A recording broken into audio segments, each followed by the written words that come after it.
I had spent about 18 months on tour with Alanis Morissette, and that was like my first real gig, and we toured the world, and it was crazy and exciting, and she was just the biggest thing in the world at that time.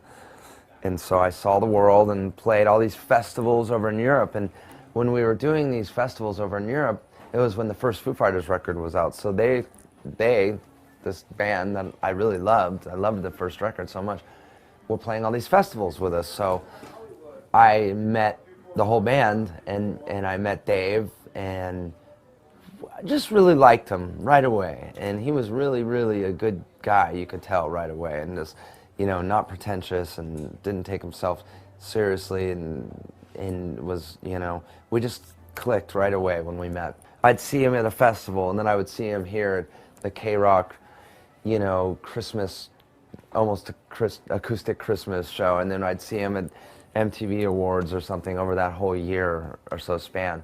I heard on the radio, funnily enough, that the Foo Fighters drummer had quit. So Dave called me actually, and he said, hey dude, well, do you know any drummers? And I'm like, come on, man. And so he goes, okay, but yeah, he was like, well, Alanis is huge, like, and the Foo Fighters were still on their way up, you know. They were, I mean, they had a big record and all that stuff. But he's like, I remember what he said was, if you say, if I come over and I want you to play drums for us, you have to play drums for us. You can't like say no, I'm not gonna, you know, whatever. So he came over to my house that I was renting in Topanga Canyon, and and we just talked and sat down, and I had a drum set there, and you know, we just knew automatically that we should be in a band together and be best friends, you know. So that's how that started, really.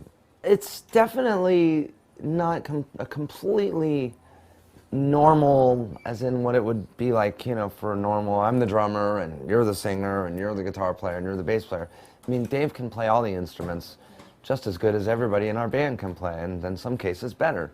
He's a drummer first and foremost, really, is his first instrument, really, and probably the one he feels most comfortable on. So, you know, when I joined the band, I had to kind of cover his drum parts, which were difficult and different for me. And so I kind of had to find my place in the band and find my way to be creative in the band. And even still, like when we work on new records, you know, it's very much a team effort, and you know, it's not like I don't, you know, I'm the drummer, so I should come up with everything. It's not like that. It's very much a team effort, and he's got a lot to say about the way he wants the drums to be. But you know, most songwriters do anyways. Even if they're not a drummer, they have a certain, you know, if they're any kind of musician at all, they kind of know what they want to hear, you know. So it's been a process, as a kind of a building process, but you know, it's my home.